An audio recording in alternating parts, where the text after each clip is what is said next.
Imagine this. You've worked faithfully for decades. You've saved diligently.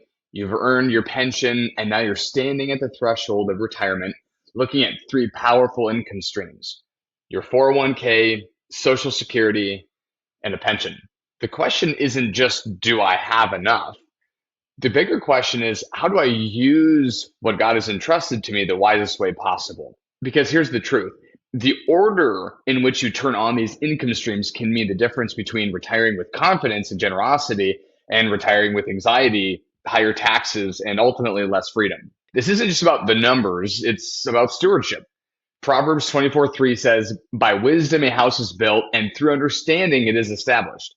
The same is true of your retirement income. With wisdom and understanding, you can build a retirement plan that provides peace for your family, protection for your spouse, and margin for generosity. Hi, I'm Matt Myrick. I'm a certified financial planner at Stewardship Investments. And today we're diving deep into one of the most critical and overlooked parts of retirement planning: income sequencing. If you have a 401k, a pension, and Social Security, you're in a rare and blessed position. But unless you coordinate these three income streams carefully, you could be leaving hundreds of thousands of dollars on the table over your lifetime. So in this video, we'll cover why sequencing matters, the golden window that creates massive opportunity, common mistakes that retirees make, biblical wisdom for income planning with purpose, and a framework you can apply to your own situation. So why does sequencing matter? Well, each income source works differently. With a 401k, you have flexible withdrawals, but every dollar is taxable as ordinary income, assuming you have traditional 401k and not Roth. A pension, guaranteed income for life, but often fixed, and in most cases, 100% taxable. Social Security, available as early as 62 years old. It grows every year you delay until age 70, and it has unique survivor benefits. The mistake I most often see is treating each of these decisions as isolated decisions. Someone says, "I'll take my pension as soon as I retire," or "I'll claim Social Security at age 62 because I can and I don't know how long I'll live. I'll leave my 401k alone until the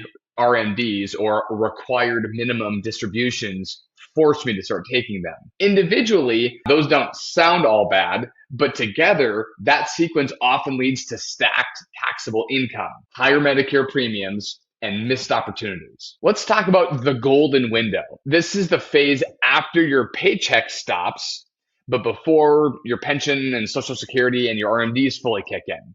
It's usually in your early to mid 60s, and you have the most control and the lowest taxable income. This window is where wise planning can create incredible results throughout your lifetime. Here's what you can do during this golden window. So, one, strategically withdrawing from your 401k while you're in lower tax brackets. Two, you can convert IRA dollars into Roth dollars at favorable tax rates. Harvest capital gains intentionally while keeping your taxes low. Psalm 90:12 says, "Teach us to number our days that we may gain a heart of wisdom." The golden window is exactly that. It's numbering your days with wisdom so that the future years are lighter, freer, and more generous. So here are some common mistakes that we see. Claiming everything as early as possible.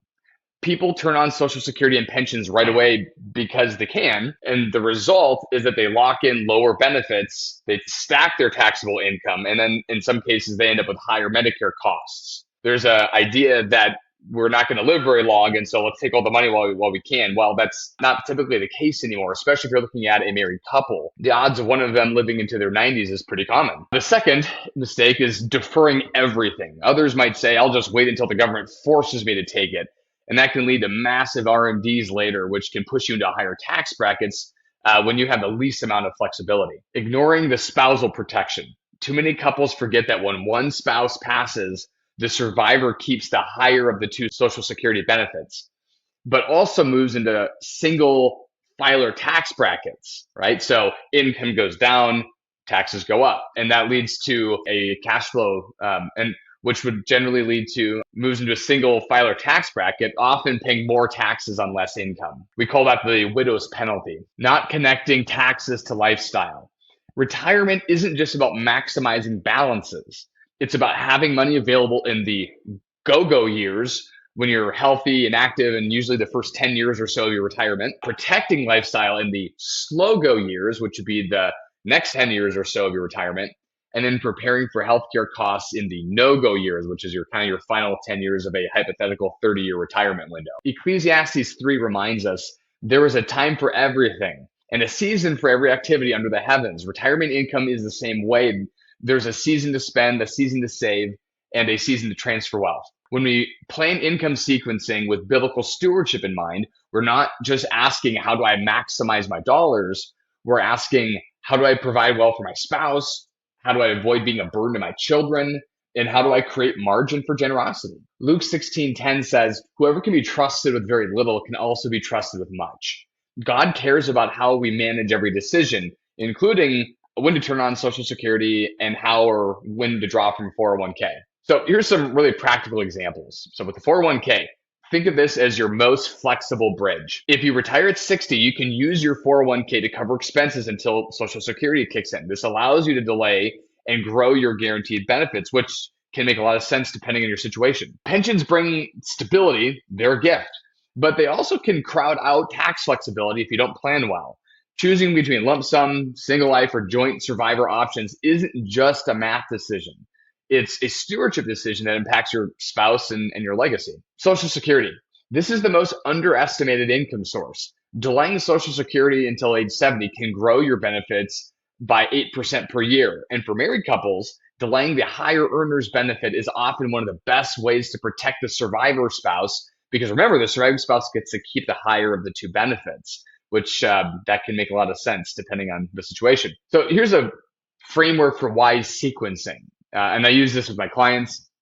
Number one, we're going to start with the goals. Do you want to front load retirement with travel, right? The go-go years, what does that look like for you? Do you want to leave a legacy? Is that important to you? What does legacy mean to you? And then do you want to prioritize generosity, which of course is the heartbeat of our company? The second thing is that you want to map out your income streams. So we need to get really clear, sit down and write out when each could start, how it's taxed, and then how they interact with the others. That process can be really powerful to determine when and how to turn on these different income streams. Leverage the golden window. Use these years for things like Roth conversions, strategic withdrawals, and planning before the RMDs hit. This is a critical time to be meeting with the financial advisor. Protect your spouse. Always plan survivor benefits first. This is one of the clearest ways we can live out Ephesians 5:25, loving and providing for our spouses. And fifth, review annually. Tax laws change. Healthcare changes, life changes. Stewardship means adjusting your plan diligently and consistently over time. Here's the takeaway. It's not enough